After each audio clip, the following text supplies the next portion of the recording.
mean, the deputy president has come under a lot of attack. And you know, some members of Jubilee, especially from the Rift Valley, who are allied to the deputy president, are saying that there's no loyalty from, you know, members of parliament from the central region. And we've also seen counter accusations from members of parliament from central and from also the Rift Valley region. I think the handshake was a good thing, and it's still a very good thing, but to the extent that is being used as a rungu to beat one side of the ballgame makes it a bit unfortunate. I think the president has been very quiet when his own deputy, his own compatriot, his own fellow that they were in Hague together, is now being beaten and hit and kicked around by the new kid in the block, the cake team. I think they gave the president cake, he ate very well, and he has forgotten his deputy. So the deputy is now running in the wild, in the wilderness, like Ishmael in the Bible. It's only God who may come and say, relax. I think that's the basis upon which this is coming, that some of you, if you want to leave, you leave.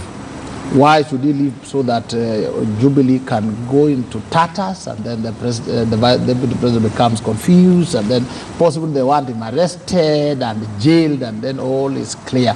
I think that the handshake now seems to be causing more pain in the country. Because you can put the Kikuyus and the Luos together. But when you now leave the Kalenjins also, then there's a problem. You bring the Kalenjins and the Kikuyus together, you leave the Luos out, there's a problem. So are you trying to insinuate? Yes. Are you trying to insinuate that the president has left the deputy in the cold? I think from what I see. From what you see. I think the president seems to have left strangers to kick his own deputy without reining in on them. He should be able to have told them, no, this is my deputy. Please don't do it. Please stop.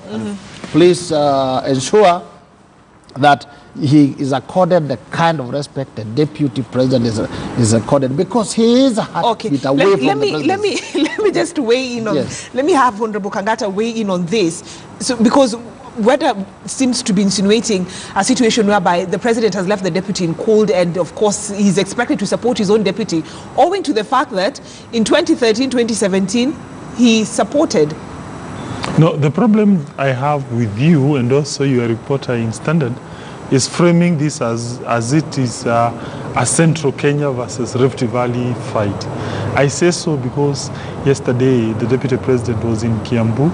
He was accompanied by several members of parliament from Central region, meaning he still have support in Central region, and therefore stop framing this issue as if it is a Central versus Rift Valley. The reason as to why, Honorable Kangata, the reason as to why it has been framed that way, it is because of reasons we've also seen members of parliament from the Central region, especially the women, you know, saying that these members of parliament who are also talking negatively, attacking the president, should stop. And some of these members of parliament, that these women members of parliament are talking about, especially from Central, are those bona fide supporters of the deputy president. So when they speak, so many people look at it like they speak on behalf. No. In both sides, you will see a representation of the national image of the country. You go, for instance, those supporting the so-called side that you're talking about, you will see people like Shaban, Madame Shaban, she's from Coast. People like Cecily Mbarire, she's from Eastern, she's not even from Central Kenya. So as we speak, you're telling us Jubilee is intact. When you come to this other side of Ruto, you'll see people like Ishungwa, he is from Kikuyu. You see my friend Dede Nyoro, he is my member of parliament from Keharo. You see? So the point I'm trying to argue, stop framing this so-called camps. So are you telling us Jubilee is intact? No, there are issues, but they have not taken an ethnic angle. You get the point? Because now you are insinuating is now Central versus Rift Valley. They have not taken a good example. Kimani. Kimani is a member of parliament from Nakuru. Just hold on to that thought. He supports deputy president. Okay. So this idea of saying it is now Central versus the Rift Valley. No, that one is okay. Let me bring in Kanu Women National Congress Chair, that is Elizabeth Kim Kung. I hope I got it right. I got it right, yeah? Thank you very much. Are you agreeing with the sentiments of Honorable Kangata that Jubilee, yes, has its own political in-house problems, but when it comes to that, what you've seen play out in the media in terms of Central MPs and Rift Valley MPs, you know, having that sort of clashing, is something that's not true? Sorry, I beg to disagree with him, because I'm saying when you look at it, some of the sentiments expressed with its leaders clearly shows that it is a divided house, one. And when you have central MPs saying that we promised, or he gave us a promise and backed us, you know, backed us as who?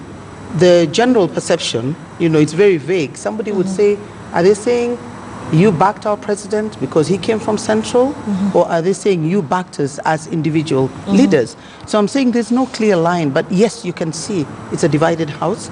Yes, you can see the division on tribal lines, because the group that comes out pretty strong, fighting all the time, are from Central, if you may look at it that way. We may have a few leaders in Rift Valley also supporting him, but it's not the whole of Rift Valley.